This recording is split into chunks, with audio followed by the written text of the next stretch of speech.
Right, we're back. This time we have another pair of gloves. These are from Speed and Strength, one of, if you've watched any of my other reviews, one of my favorite companies. These are the blue top dead center gloves. Fairly nicely constructed. They're mesh with a TPR knuckle protector here. Mesh all across the top of the fingers, very pliable. They move very easily when you're wearing them. The bottom, leather, reinforced here at the bottom of the knuckles again, reinforced here on the inseam of the thumb and forefinger for gripping. Also, they have a pad right here, along with extra reinforcement for the heel of the hand. This is again one of the prone areas. When you have a crash, that's usually how you land, so a lot of nice gloves will have some impact protection there, and these do as well. When you open them up, small Velcro closure here in the webbing, some kind of stretchy material. I don't know what it is. It's not neoprene, but it's just some stretchy material there to hold them tight. Got a little leather tab here for pulling them onto your hand. Little snug going on. And these are different than the Cortex I reviewed earlier. In the Speed and Strength, I wear a size large. Again, I'm 6 foot tall, 220 pounds. Close them up. Not the most comfortable glove. The TPR logo here just kind of, it feels like there's pressure across the top of your knuckles whenever you curve your hand, like it's pulling down, because this logo here is so big and it's got padding underneath it, so they tried to make it comfortable, but again, when you close your hand, it's just a lot of pressure here, and you can see too, as I close my fingers, it pulls here, opens up a little gap of the top of the glove. Construction is actually very nice.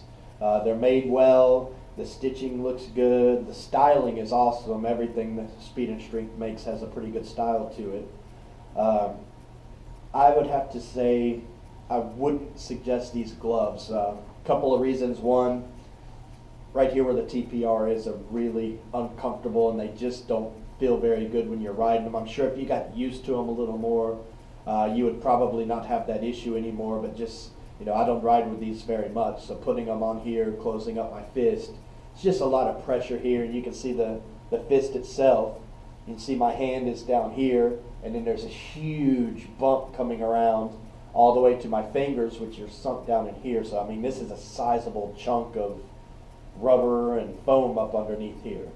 But again, it's a good design.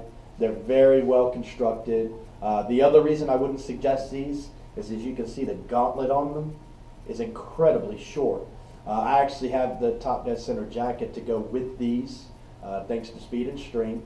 And the jacket comes down to about right here, and then the gauntlets of these gloves is here. So that means I always have about an inch of uncovered skin when I ride with these particular gloves. And what happens is the sun beats down. I live here in Georgia. We're blessed with a lot of warm weather and sunshine. But because of that, I get little sunburn bracelets when I wear these types of gloves, where the sun bakes in, gets in here on my skin, and makes a little ring. When I take off my gloves and my jacket, I just have little bracelets on. This isn't very good for your skin, obviously, especially it doesn't look very good. If you get a tan, you probably want a little bit better coverage than a 1-inch band around either of your wrist.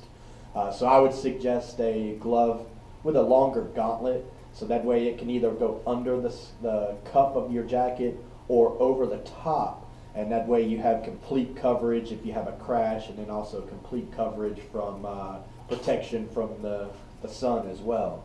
But again, I can't say enough about the quality. Very nice looking glove, very well made glove, but again, I could not suggest it due to the TPR logo and then the gauntlet being too short to actually match up with the top dead center jacket or any other jacket for that matter.